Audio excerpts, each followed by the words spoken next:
issues to discuss with you. The first issue is how can we change the world with IT solutions? How can we help the agribusiness to find the right solution to increase the productivity? To answer these questions, we invited probably the best speakers in the world from real business, from the technology-driven companies, and we do hope that we will get the answers about both questions. But before I will introduce I just business face currently around. Probably you know that by 2040, the world's population will increase up to 9 billion people. That means 2 billion people more. If we do think about that, roughly 1 billion people is still underfed, then we have actually huge challenges for agriculture. How can we solve the feed and food shortages over the next years? The answer is very simple: innovations and increasing productivity. And the many researchers say in that connection that one of the countries which has the best conditions to increase the productivity is currently Ukraine. Ukrainian agribusiness over the last 20 years has shown actually very good results in terms of increasing productivity, but also increasing export. Ukrainian agriculture is currently one of the global players on the global markets. So last year was another one big record year where Ukrainian agriculture has exported agriculture goods for more than 17 billion US dollars. So Ukrainian agriculture is actually on a good way to be the big player for next year. How can we be more competitive? How can we be more productive? And there is again the simple answer: so innovations and high tech. So, ladies and gentlemen, I'm very pleased to introduce our panel discussion for today. So let's start with lady Yulia Poroshenko. She is the founder of Agrohub and a managing partner of Agrohub. She has studied in France with a background of math.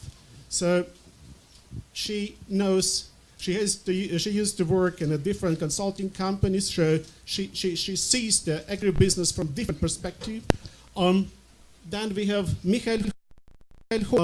If you know a little bit about the English Premier League, then you know probably that in English Premier League they have like big clubs like Manchester, Liverpool, etc.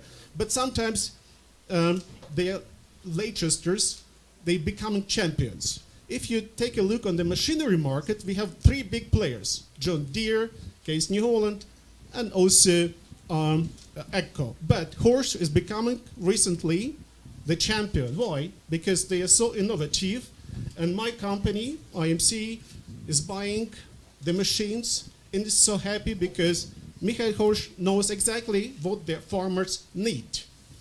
And all the needs he transfer into the technology which we use.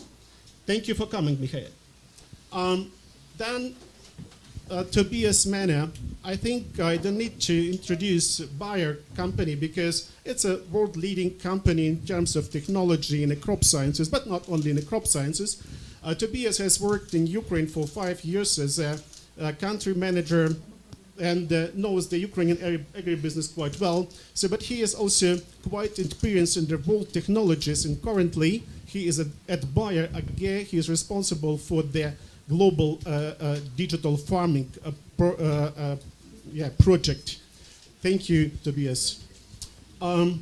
The one participant who is still on the way is Yuri Kosюk. Yuri Kosюk does not need to be introduced as well because he is owner of the major owner of the large Ukrainian agriculture company, which is one of the top companies in Europe right now in terms of production of chicken and different cash crops. We do hope that he will join the discussion over next few minutes. So let's start with our panel, and I wanted to ask firstly Yulia. Yulia, you studied in France, you did different jobs in different businesses. why right now started a new project Agrohub? Why agriculture? Why? Thank you, Alex. Good afternoon, everyone. Agrohub was designed as collective impact organization that brings together different players, bring together business companies, technology developers, media, knowledge brokers in order to introduce innovation into agro sector. So you're asking why IT and why agro? So as you know, when technology comes to agriculture, it makes it possible to obtain fantastic results even if there is no good natural conditions. And there are numerous examples in the world of such. Let's take Israel with its drip irrigation, or Iceland with its cherries or strawberries that are cultivated thanks to thermal energy. Or the best example is the Netherlands, relatively small country, but again, using technology, using innovation, it managed to become the second largest food and agricultural products exporter in the world, following just the US. Unfortunately, the penetration of technology in Ukraine is quite low. According to different experts, it's not higher than 10%. But even without this powerful, innovative component, Ukraine managed to get very impressive results. As Alex mentioned our achievements, Ukraine is #1 in sunflower oil production and export in the world. Our products can be found in more than 170 countries. And this is mainly due to several factors, and one of them is our fruitful soil. The best soil in the world, the black soil, occupies in Ukraine more than around 300,000 square kilometers, and this is size compared to the territory of the UK. So, as you see, the innovation could make miracle. And can you imagine what could happen if in Ukraine we will introduce innovation in full? So that's why we created Agrohub as a platform, as a bridge between innovation and agricultural sector. And here in Davos, we are also a bridge between Ukraine and the world. Because the Agrohub was founded in Ukraine. We know the specific of the country. We know local companies. But on the other hand, Agrohub team has international background. For example, one of our knowledge brokers, the company Civita, is present in several countries in Europe. And talking about myself, I have more than 10 years experience in international companies such as General Electric, McKinsey. I studied, as Alex also mentioned, in INSEAD. So here in Agrohub, we speak the same language as our international partners. So who we are looking for? First, if you're an investor, look at the Ukrainian agricultural startups. Agrohub selects the best solutions and make them even better. Through our partners, through our agricultural companies, we let these startups to try their prototypes, to test their prototypes on real farms and fields and get the best feedback, expert opinion on what to improve. And one of our initiatives that we just launched together with Radar Tech and one of the leading in Eastern Europe agricultural holdings with MHP is MHP Accelerator. And the goal of this initiative is to search, develop, and integrate startups into agricultural sector. If you are an investor, look at our IT solutions, because here in Ukraine, we are not also rich in natural resources. We are also very proud of our creative potential, of our guys and girls who are doing great products. our IT sector is also booming. We have in Ukraine more than 100,000 IT specialists, and we expect by 2020 to have more than 200 IT specialists. Secondly, if you are a startup, if you are a company and have a ready solution for agricultural sector, Agrohub can become for you the entry point. Because we know local companies, we know what they need, we know who is a decision maker in the company, and we partner with Ukrainian Club of Agricultural Business, so we know many companies. So if you have, again, if you have a solution, come and we will do our best to connect you with the companies to get win-win result.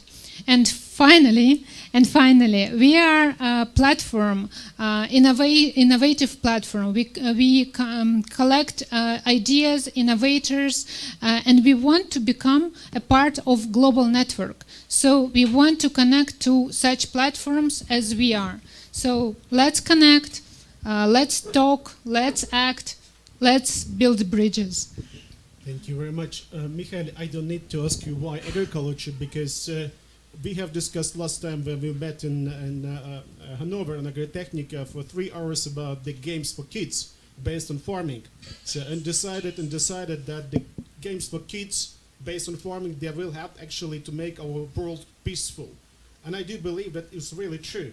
But the question is actually not about the games right now, maybe later. So the question is about the technologies. As I said before, Horsch is really driven by technologies, and you produce the technique and equipment which is really exactly suits to the farmer needs. The question is on, you have different countries, you have different experiences. Where is Ukraine right now in terms of high-tech in agriculture? Something between US and Africa, or somewhere in the front? What is actually your opinion on that? Well, what do you want to hear? Of course, the good news. I'm afraid to tell you that that Ukraine is probably, when it comes to large farming operations, one of the most progressive in crop farming, and also now in livestock farming too, it looks like, but mainly in crop farming. This is where I can talk about. One of the most progressive countries in the world. I compare it a lot with, actually, there's not much you can compare it with, actually, when it comes to large operations. You can compare it only to maybe Brazil and a little bit of Argentina, but there's maybe only a handful of organizations as large as some of the largest organizations in your country. I would say, if you talk about farming operations, 100,000 hectares plus, there's maybe 100 operations in the world, 100. There's maybe 2 in North America. There's maybe 6 or 7 in Brazil and Argentina, and the rest is between Ukraine and Russia. And when it comes to where are the most successful ones, it's definitely Ukraine. So I'm afraid that you're already getting to the leading edge, and what you're talking about now today, especially when it comes to digitalization, I call it the SAP of agriculture. That's what you're working on. That I'm afraid that goes even on beyond that. Yeah.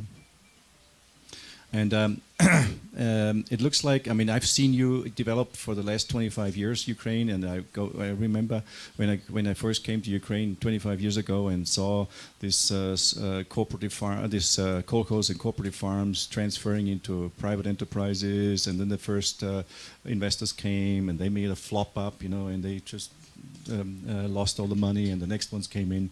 And I look at now the new type of managers and investors, and mainly Ukrainian investors. That's the interesting part. It's not outside investors. That's another thing. What I see in Ukraine, which is a phenomenon, which is actually quite unique, is that most of the growth of these large operations is coming from within. It's not like outside investors come with money and management. It's actually it's actually built from within, and that's what actually makes it even more exciting and more dangerous for us outsiders to look at Ukraine, especially from a farming point of view, because well, they're going to run us out of business if they're going to continue like what they're doing right now. So I say, well, I better make business with them now and not stop them to do what they're doing right now. But anyway, yes, I think that's what he wanted to hear. You are on the right track. Thank you very much. hopefully we will hear the same also from the buyer. But the question is actually not about the crop technologies and the buyer again. The question is digital farming. We do talk a lot about that, and I've just taken a look on the election program of Mrs. Merkel, and there was a point of digitalization. A kind of ministry of digitalization in Germany should be created over the next years, because a lot of jobs should be taken away actually due to the digitalization. So digital farming from here up to, I don't know, in 10, 5 years, what is your idea? How it will look like? The digital farm of the future, created by Bayer. First of all, digitalization is nothing for experts. It's for everyone to discuss. And I think that is really great news. So to have an opinion, to form an opinion, and to enter into a discussion, you don't need to be an expert around digitalization. That's very different. So when it's about legal topics or chemicals, you should really be an expert. For digitalization, that is not necessary. So from that perspective, I think we also need to be cautious on the ministry part. Digitalization is requesting the creativity from all of us, because it enables us to put things new together and to change paradigms which have formed our thinking for the last couple of thousand years. Let me give you a quick example. I'm actually very proud that today here, not everyone is wearing the same shirt and the same trousers as I'm wearing. I am very proud that not everyone drives the same car I'm driving. I'm also very proud not everyone uses the same crop protection products I'm using because of resistance. Now, in digital, this is very different. I do want that everyone uses the very same product. Think about WhatsApp, think about LinkedIn, think about Facebook. We are damn proud that everyone uses the same product. So a very different paradigm. So, and there are a couple of them which are totally changing the way how we need to think. And this is opening up creativity in new space. How that will really work out for Ukraine, don't know. I'm also here really to find out a little bit. I know two things need to come together: entrepreneurial spirit and creativity. And from my 5 years in Ukraine, I've observed both. And therefore, I believe we are all, Ukraine, as everyone else, is here on the starting point, but on a very good starting point. Yeah, thank you. I've just read I think it was Forbes, US Forbes, the last issue, and it was exactly about agriculture and high tech. And the US Forbes has written very nice article about the different stuff like vertical glass houses, etc., etc. But they have mentioned a few issues. The first one was that the investments in high tech in agriculture last year worldwide, they were like roughly 1.5 billion US dollars, and they do expect the value of the sector is up to 3 trillion US dollars. Do you believe in that? To me, the really good news also, if I hope there are a couple of people here, and I know there are people in the room here who are very creative, who are very knowledgeable, and who hopefully will start their own company, hopefully in digital agriculture. Here is the good news, guys. You do not need a lot of money. It's all about creativity. Everything else you can rent free of charge almost. If it is AI, if it is computing power, if it's market access. Count on your creativity. Don't look at the big numbers. You do not need that type of investment. The market is huge and the transformative potential is huge. And therefore there is really this possibility really for everyone here. Julia, 3 trillion US dollars market value in agri sector of the future. Agrohub, which part will you take from?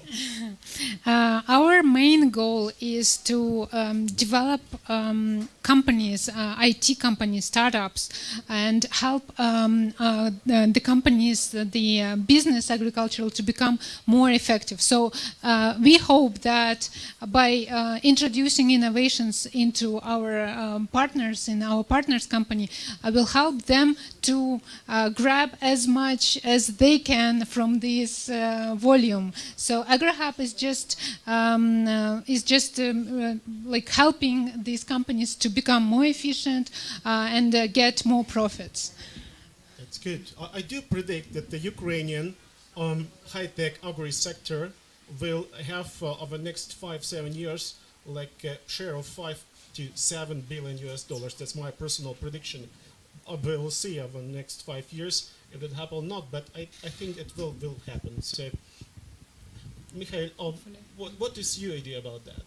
$3 trillion US dollars, the market value of the agriculture in the future. Well, it's all about food shortage at the end. If we still continue feeding the world the way we have fed the world the last 50 years, that means we've always, through technological progress, which now digitalization will also enhance that, to always be ahead of consumption. Then maybe it's not as big, but I don't believe in it. I believe rather in that the food shortage thing is something we completely underestimate. It also has to do with the wealth of the world. I want to believe that the value, like you've been talking about, what the agriculture is worth in the future, is more like what you said than what some may want to see happen in terms of having cheap food available for a long time. I don't think so. But also to predict, if we discuss about the food shortages, there are also different opinions on that. Some people say, okay, we do have enough food in 3, 5, 10, and even 20 years. Some of the people say no, because we need to feed really like 3 billion people more. But at the same time, the people say, okay, the consumption of the food will be also changed. So the people will become more vegetarian, they will have less fish, for example, etc., etc. Yes, I think we should not underestimate, like we've been discussing this between us and between you and us too, that there could be that there's also a high chance that there's diet changes happening, through more awareness of what is healthy, what is not healthy. I say less sugar, less milk products, less meat products being used. And as a consequence, we eat more whole grains, pulses, and whatsoever. I also believe in that, but that doesn't mean that is basically solving our because what it's demand of quality food is going up, and we have not yet found a way to describe what is quality. We have issues with GMO products in our world, especially in our Western world. Like GMO soybeans is a big issue with us, where the society thinks we should not have it anymore. I have a mixed feeling about it, whether the society is right or wrong. But the society at the end of the day is a buyer, not us. And on the other side, when it comes to real health, what is healthy for your body and what is healthy for the society, I think there's another big challenge for us farmers with technology and digitalization as well to actually improve food quality. And it starts in the field. It doesn't start in a factory. It doesn't start in a supermarket. It starts on the ground, and it starts with new methods, with new thinking, and with new approaches.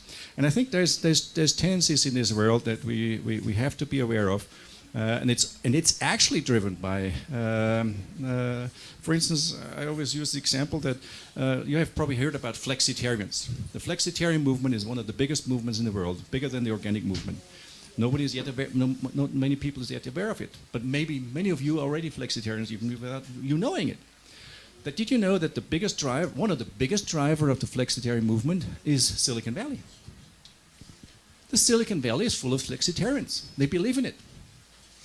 And so that means they could maybe change through the digitalization, through cell phones and whatsoever, they could change our diets. Michael, and that disrupt maybe our could you industry. please elaborate what are flexitarians? Who are flexitarians? You are one. Because I know we talked about it yesterday, and I heard about this first time. Even I am flexitarian, but for me it was a new concept. Well, I didn't invent this word. It's invented by food specialists and supermarket chains and whatever. A flexitarian at the end is it's a movement where people decide either by being convinced about it or actually driven into it by manipulation that they eat less meat products, less milk products, and less sugar. That's basically what it is. But it's not vegetarian. It's not vegan. It's only less. And as a trade-off, they eat more pulses and whole grains and whatsoever. That's actually what it is. It's very simple. It's a very common sense movement. And maybe most of you guys in here are already vegetarians, flexitarians without knowing it. But that means the more people do this, go in this direction, and it's driven by digitalization, we should be aware of, as producers, as farmers, and for machinery manufacturers, that this could be maybe another challenge for us to adapt to this movement. Yeah. Could be. I'm not. Well, I was just thinking I'm eating something different every day, if that also makes me a flexitarian. You probably, the way you look, you probably want to. Alex, I have a question here into the room. Is that okay? Yeah, sure. You know, I was working with great passion for 5 years in Ukraine, and I was repeating myself day in, day out that the key success factor of Ukrainian agriculture is the fertility of the land. So I would want to discuss what is the success factor and unique selling proposition of Ukrainian agriculture in the future, differentiating it from other producers. You know? Michael? Well, he hit the nail on the head. Yes, by historic means or by nature, Ukraine has one of the best soils in the world with the Genocide soils. But the way it's been farmed, not the recent 20 years, the recent 50, 60 years, it's actually diluted. You know, Ukraine has diluted some of the value of its soil. You know, it lost its humus content, lost some of the nutritions, and some of the fertility you need to increase even more your production, you need to get it back. The way you farm it now, actually, you're actually on top of it. Actually, you improve soil structure, you improve, but it also means that you have to invest a lot more in fertilizers, a lot more in rotations, a lot more in this and this and this. And that's also something, actually, digitalization will help to discover that and to site-specific, very accurately apply fertilizers and make sure which soil is in a good shape, which soil isn't in a good shape, and so on. And that's why, again, now we're coming back to digitalization, where digitalization could have a big impact to improve the fertility again, where it needs to be, where it was maybe 50, 60 years ago.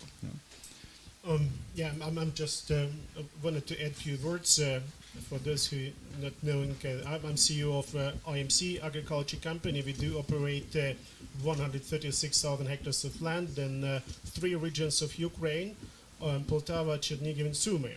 I'm telling that because I just wanted to show you how the soils play a role or not play any role actually anymore. So we have in 3 regions like 70,000 hectares of corn. The most fertile soils are in Poltava, so like classical, traditional Ukrainian black soil. So last year we have had the yields in Poltava with the same technology like in Chernihiv, 6 tons per hectare. Unfortunately, in Chernihiv with a classical sand without any kind of fertilization, we have received 12. So the question is actually how can we get 12 tons on sand and 6 on black soil? The answer is very easy. Right now, the technologies are very good in terms of seeds, plant protection, etc. But the one difference is precipitation. And I think due to the climate change in Ukraine, we have huge challenges also for the farmers, because I grew up in a small village in the North Ukraine. When I was a kid on the farm, I've never seen sunflowers or soybean. Never ever.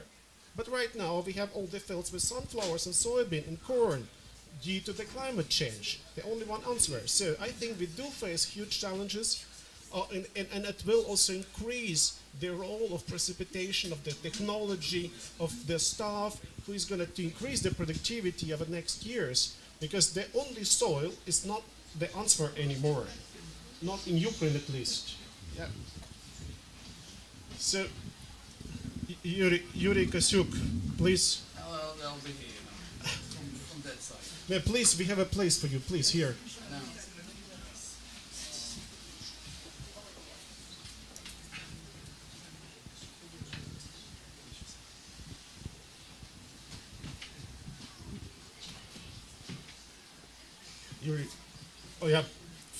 Yuri Kosюk, the founder and the chairman of MHP. one of the largest producer of poultry meat worldwide and one of the most efficient companies worldwide. So, Yuri, we have discussed here about different stuff, especially about the high-tech and agriculture and the future of agriculture in the world. And we have discussed about the Agrohub as well. So you are very successful in your business, but right now you've started to invest in high-tech. Just tell us why, please. It's quite simple because I like my country. I would like to develop new generation, the people, maybe businessmen in our country. As a company, MHP is based for their growth and their set up as businessmen, not more. There's nothing special.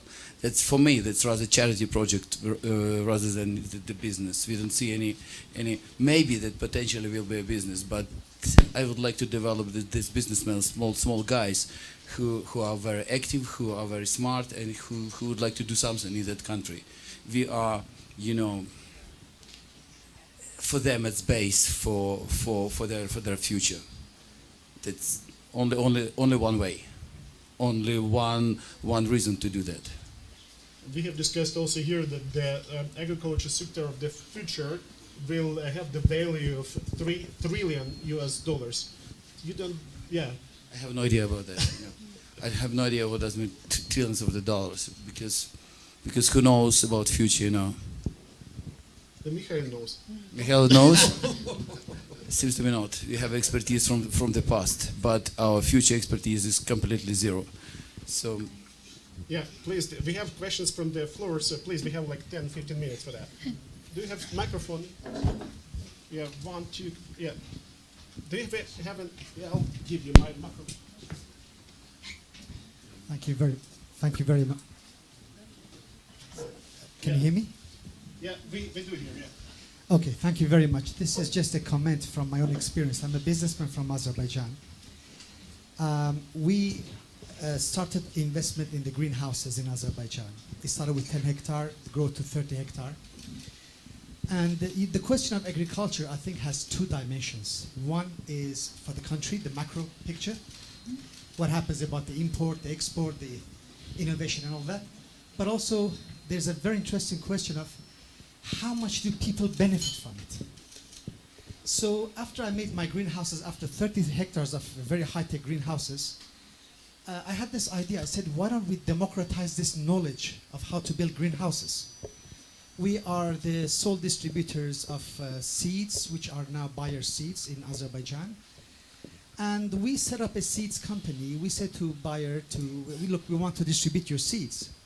So we set up these small offices around Azerbaijan in different regions. And we said to the farmers, if you buy seeds from us, you will have free knowledge, access to all of our knowledge. And so we started to set up these small offices, but then they start to ask questions about what kind of vitamins should I use, what kind of fertilizers should I use. Before I know, we have small markets, like supermarkets of all the product that the farmer needs in each region of Azerbaijan, with specialists which are there all day. So the farmer can come and ask questions. Excuse me, I have this problem, how can you help me?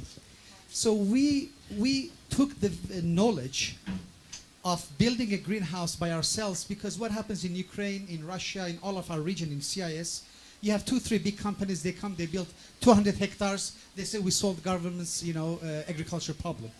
But again, it's the same thing, how do people benefit from it? And we really had a great case study.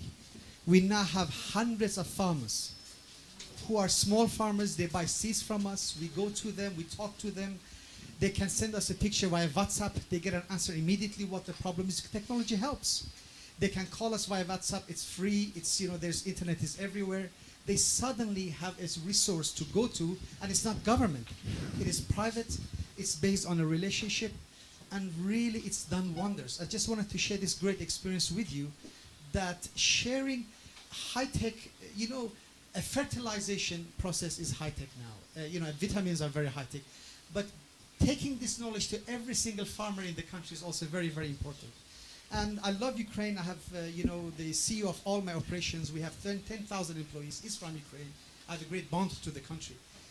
And I would love to repeat the process in Ukraine as well if the opportunity arises with buyers. You know, I don't know what the setup there is there now, but we really saw great benefit in Azerbaijan. People are really happy, and hundreds of farmers, their lifestyle changed. And it's very interesting. It's a never-ending story. They say, well, can you help us sell it now? So now you have to help organize the sales part of it, which is distribution.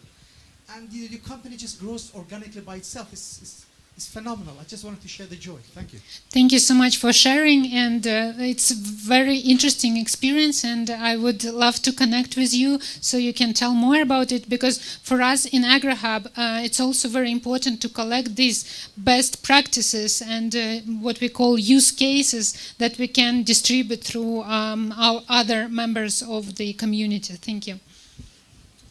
Thank you for this great discussion. My question is the following for the joint panel. Where does the panel believe will the biggest impact lie of digital or high tech? Will it be precision planting? Will it be deciding where to plant the seed, which soil, when to irrigate, how much to irrigate? Or will it be from digital breeding, better understanding the molecular pathways within the crops?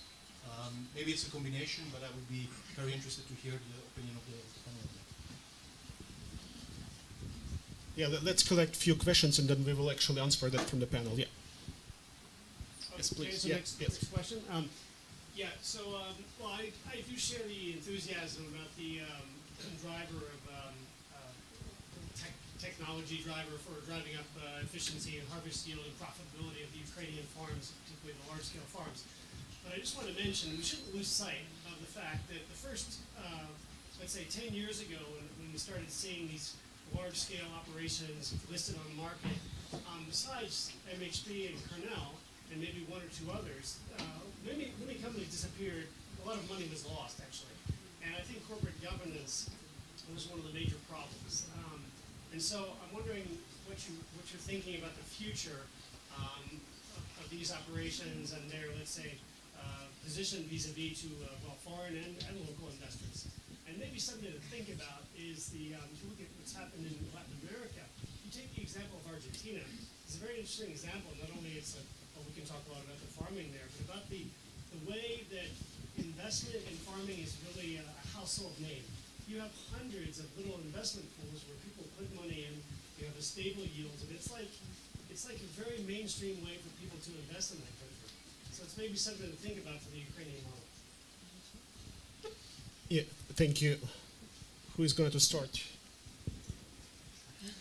Yeah, then I will start. Just a short comment about the knowledge transfer through the distributors. I think the times are definitely over when the distributor or dealer sold just a product. I think around the world is the same tendency that the dealer and distributor, they sell usually the knowledge.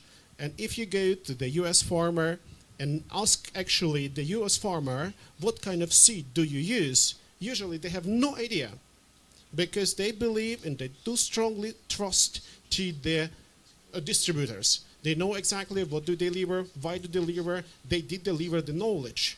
And I think we have also to learn about that in Ukraine as well, especially the small farmers. And also the distributors, they need to learn why the knowledge is so important and not just the selling of the product. Everybody knows that the buyer product is good, but there are a lot of products on the market at the same time, probably cheaper. And the distributor is going to be the person or the company who is going to give the knowledge to the farmer, I think. So that's obviously clear. So back to the question. So let's start with the last one, size. I mean, I studied in Germany 25 years ago and did my PhD there.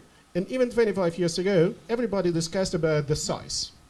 Especially in Germany, the country which is dominating by small farmers, everybody told me in the university, even the professors, that the size actually doesn't play a role. The small farms are beauty, and the big farms are disaster. They will not survive because of the sunk cost, because of the institutions, because a lot of stuff. But 25 years ago, usually, I do ask my professors in the university in Berlin, come on, the farms, they do still exist. The farms are efficient, and they have perspective, and they have corporate governance, they do learn. Some of them, they've disappeared. Yeah, clear, that's a story. But some companies like Nokia has also disappeared. So I think agriculture companies, they have normal traditional process of developing. If you think that the agriculture in Ukraine, or actually the transition economy in Ukraine started only 25 or 27 years ago, so we are still on the way. I do believe that we have in Ukraine different companies which are large, some of them are small. I do believe that will survive efficient companies, innovative companies, or the companies which implemented the innovations in their farming. So that's very easy. Do you want to add something? And the question from me, yeah, I mean, honest to say, I don't know. I think it will be a mix of, because the times are so changing so quickly that just to say that will be hybrids or that will be greenhouses, so I don't know, that probably would be naive to say. I think that it will be kind of mix of. Yeah, and I want to build on what Alex just said, that the area of agtech innovations is quite fresh, quite new. So we need to test some technology and see what are results. And you know that they say that the farmer has 40 chances, because in the lifetime of the farmer, he can have 40 crops. And we need to be very careful, because not all technologies are like mind-blowing and give the best results. So for that, again, we will, for example, in Ukraine, we are going to make pilots and tests and see what are ROI for certain technologies. Okay, Yuri, Tobias, and then Michael. Sorry, you know, it's quite simple. Efficiency will indicate who is right, who is wrong. You know that in our case, then larger company, then the more potential they have. We have maybe the smartest engineer, we have the smartest IT technologies, because we're ready to pay more money to them, and we have a good place for their growth and efficiency. If you are talking about what is right, what is wrong, just efficiency will decay. Have a look. Toyota 50 years ago, it was nothing. Today, Toyota is good. Where is General Motors today? Answer for a question. Tesla, maybe. Fantastic, because I have a different opinion, so thank you very much for having that our discussion. I believe scale is not a good determinator for efficiency of agriculture in the future in Ukraine. That was clearly in the past, as was access to capital.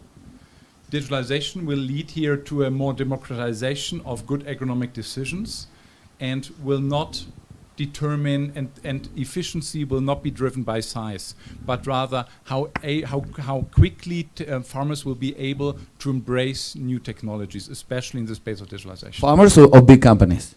It doesn't matter, but the necessary size to being successful is constantly decreasing.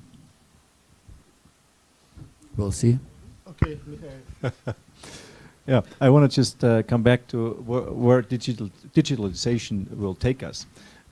So far, I have gone through myself in our ag industry the last 20 years through 3 phases of precision farming, it was called, you know, like yield mapping, site-specific soil testing, and whatsoever, and then taking decisions of that, and then trying to farm a farm, especially crop farms, from an office. And I must say, up to now, it all failed. Digitalization, up to now, what it did, it made actually the more a farmer was digitalized, the less his profits were. That is a fact. That doesn't mean that if we're going to continue in digitalization, we're going to end up with the same experiences. I don't think so. I think we'll learn from what we've gone through, the 3 phases in the last 20 years, from this type of precision farming and digitalization and so on, and with the use of AI, for instance, which brings a complete new aspect to it, yeah, and other tools like this whole processing of satellite pictures and so on. This is fantastic, which we didn't have 10, 15 years ago like we have it today. So I can see that the next level of digitalization that's coming, especially for now I'm going back to larger operations. Now we can't define what is large and what is small. I agree. You know, I don't want to be in this business about explaining what's big and small. At the end of the day, I agree. Efficiency is what is most important. Whatever size you are in, the efficiency counts. And the efficiency's scale of the scale has definitely an effect on efficiency. Not always, but in many situations, yes.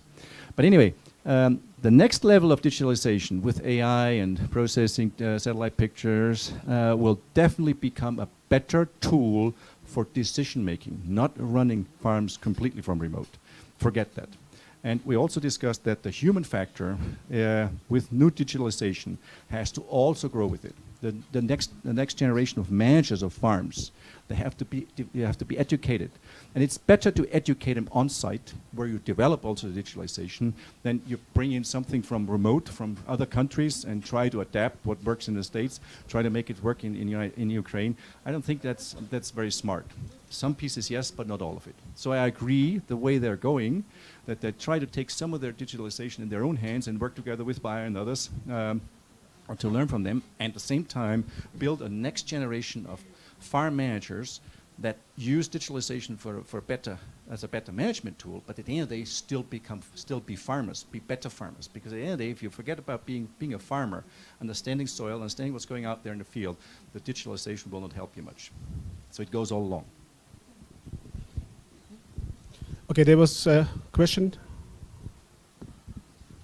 Yeah, here.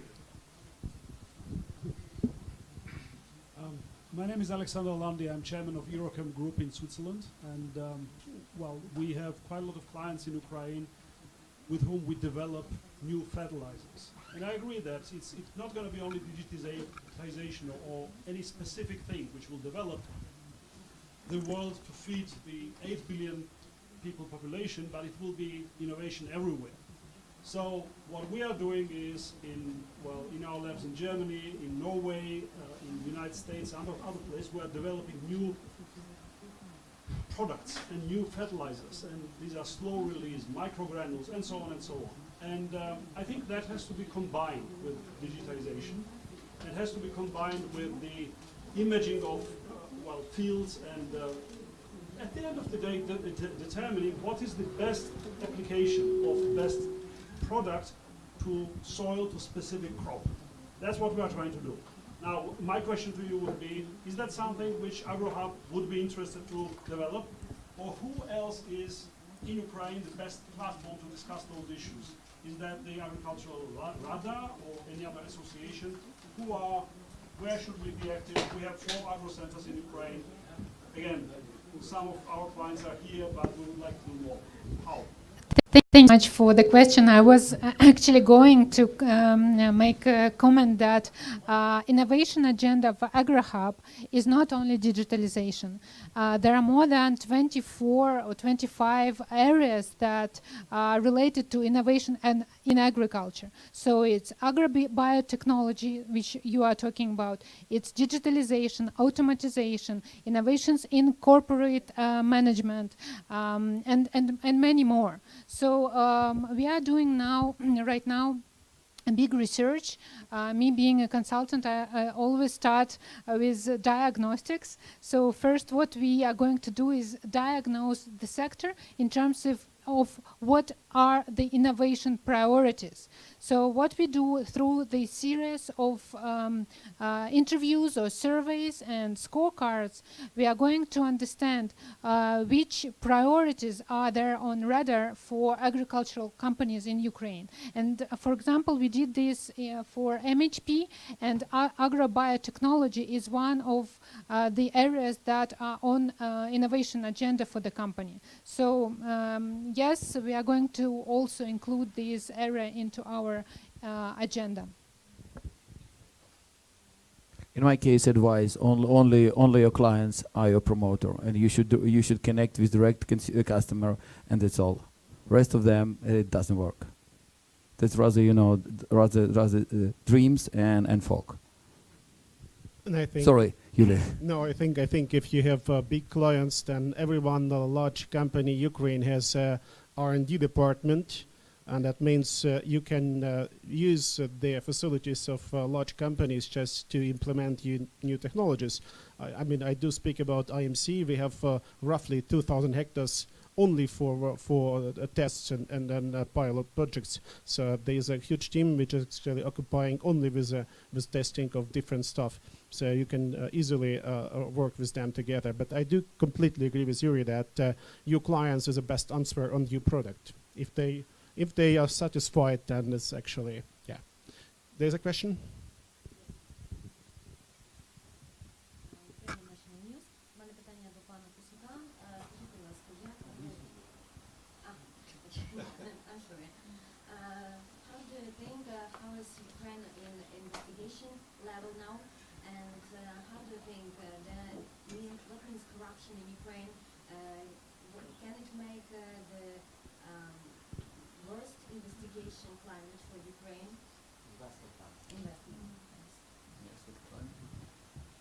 Коррупция влияет на инвестиции. Я думаю, это такой прямой перевод, да? Как коррупция влияет на инвестиции, правильно? А может. Potentially yes, but you know, because so many smart and right people today they are involved rather in the black side of the business, the black side of the official management or something else. They, you know, that great potential for our growth, and then less these people will be involved in that black side, then more smart manager will be in the right side. And the same, the money what they put on the table or on the bed, they will take away for the business as investment. There will be huge investment potential for the country. But despite of that, believe me that today we have the best place, Ukraine, one of the best place to do business in Europe. I do business in different countries in Europe and Asia and Middle East. Believe me, we are very, very good place to do business. Safe, good, nice people, enough people, smart people who are able to do success. Thank you. I do agree with Yuri, and I wanted to say just a few examples how the government has fighted the corruption in the country over the last few years. There are a few issues in agriculture and farming. There was the number of examples of corruption. The first of all was actually the tax office, and since last year, the taxes or the VAT reform for the export is automatically. So that's no corruption in that system, and I do believe that is actually will be also the future. So no corruption in VAT. Secondly, land. There was also the big issue for agriculture who gonna to lease the state land. Right now, that's also organized via auctions. Believe me, there is no corruption. You can apply via auction for the land, and if you propose the good price for the land lease contract, you will receive it. And the third one is also the issue of the banks. Right now, if you're a good company, if you have transparent balance, if you have a transparent audit, you will go to the bank. That actually doesn't matter which bank, but you will get the credit or the money for your business, also with reasonable rates, like 4.55% in US dollars. So that means right now the conditions for doing agribusiness in Ukraine are quite well. The another one question is on the profits or profitability or margins.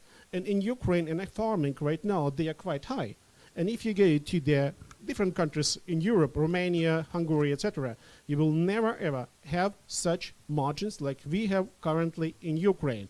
And for that, the potential investor needs to take in consideration probably the country risks. But you have country risks on the one side, and the second one, you have actually the high margins. Very easy. And the decentralization as well help us, in our fighting this corruption. To me, corruption is a subset of governance. And regarding governance, Ukraine has a tremendous chance. We are seeing a paradigm shift, which is possible to move from a compliance-based governance system to a performance-based governance system, which is especially positive in the area of digitalization.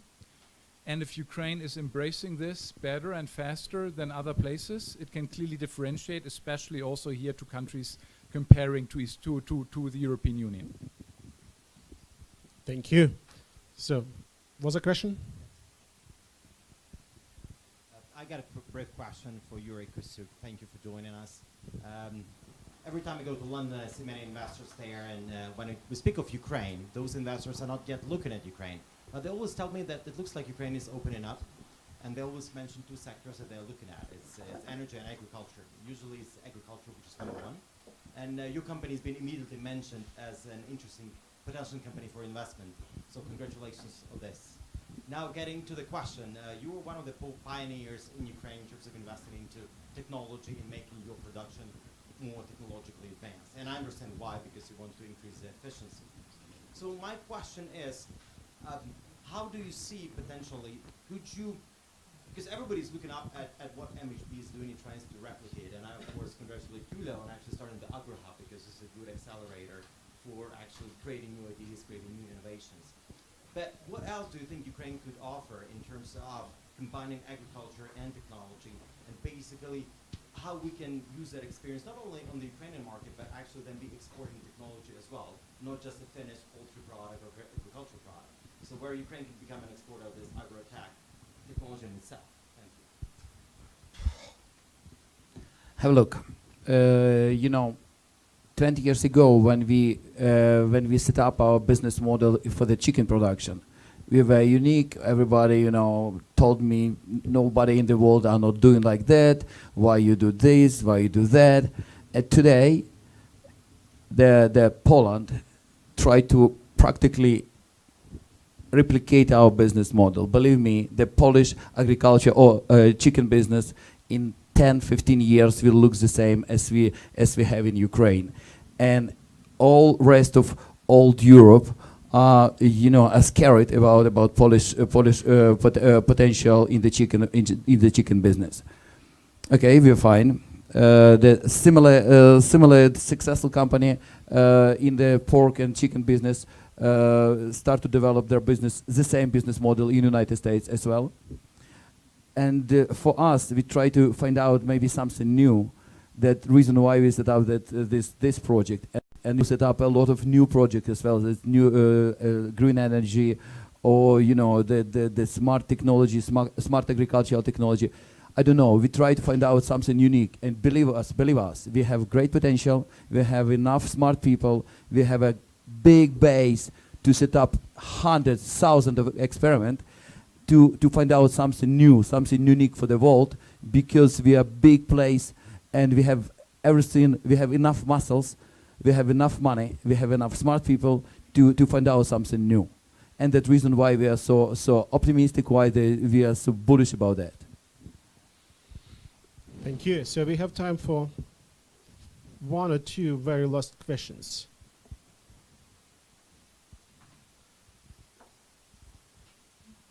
I'll ask a question. My name is Alex Liсситsa, member of Parliament of Ukraine.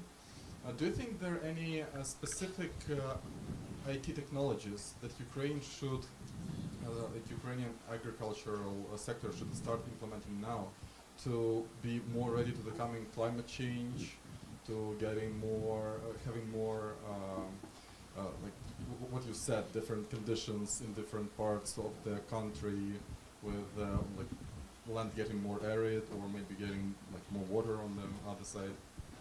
So what would be like the technologies that we could maybe use now, or how could we get ready to it? Mikhail, Yulia. Well,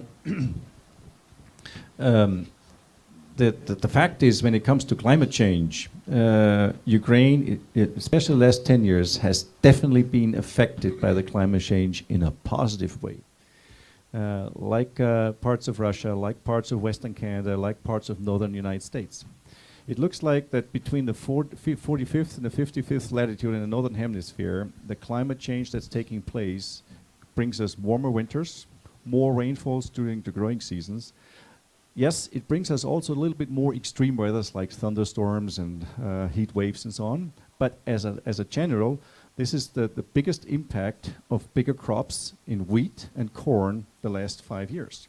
It's a climate change. It's not only technology change and you becoming better and better, which is also comes on top of that. So now what is the predictions? If you talk to the scientists as a general say, well, climate change will make this world unsafer in terms of being able to produce the crops that are needed. So far it looks like that the northern hemisphere, which is in charge of at least 60% of all the grain that's being produced in the world, it's benefiting from the climate change. I don't want to be the devil's advocate here. So I'm not a scientist. I'm just observing. I'm just seeing what's happening especially the last 10 years. And definitely Ukraine has been a benefiter, has been benefiting from the climate change, as well as from better management, from better investment, less corruption, and so on and so on. Yeah. And Alexei, smarter technology, have a look. Last 10 years, we decrease energy consumption per kilo of the chicken 50%. We decrease gas consumption 30%. We decrease feed consumption per kilo of chicken 20%. So then more efficient you are, then higher technology you use, then they consume less and less sources for production, some kilo of something what people need. So, okay, from my side, I would agree that, climate change has positively affected Ukraine. That's clear. Look on the yields, look on the productivity, which has increased. If you take a look on the worldwide and the productivity growth in agriculture, so Ukraine is among 3 countries worldwide which is actually on the leading positions. The other 2 are China and Brazil. And I think if you take a look at the next 10 years, Ukraine will be also among the 2-3 countries which is leading worldwide in terms of productivity growth. And honest to say, the Ukrainian farmers 10 years ago and the Ukrainian farmers right now, there are 2 big differences, and we say in Odessa. So that's not comparable. The Ukrainian farmers, they knew exactly what to seed, how to seed, when to seed, how to plant, what kind of technique they need to use, etc., etc. So the whole technological process is right now absolutely different and not comparable with them, which has been even 10 years ago. And can you remember 10 years ago, that 2007, I think, no, it was actually 2003, when Ukraine even has imported wheat from different countries. Right now is Ukraine actually the global player on the market. So I think there are many different factors which will influence, but climate change is one of the positive ones. Yeah. So right now the very last question. Maybe you could summarize, each speaker could summarize whatever was said. Perfect. So then I just want to shortly to thank all the participants of the panel discussion today. I just wanted to say also thank you very, very much to the organizers of the Ukrainian House and supporters of Ukrainian House, the first ever Ukrainian House in Davos. Thank you very much. You have done a great job, and we do believe that will be not the last one. Thank you very much. So, ladies and gentlemen, we have discussed today about the different issues. The first one was, as you remember, Ukraine as an agro power in Europe, and how Ukrainian agriculture can also contribute to the world increasing population and the feed problems and the feed shortages and the food shortages in the future. So I think Ukraine is quite prepared for that. I do believe that Agrohub, which was created a few months ago, will be a good platform for new developments, for the new discussions between IT and between agribusiness. And I do believe that Ukrainian agribusiness is on a good way to become the one of the most efficient sectors across the world. Thank you very much once again. Thank you for coming. Thank you for participating. Thank you.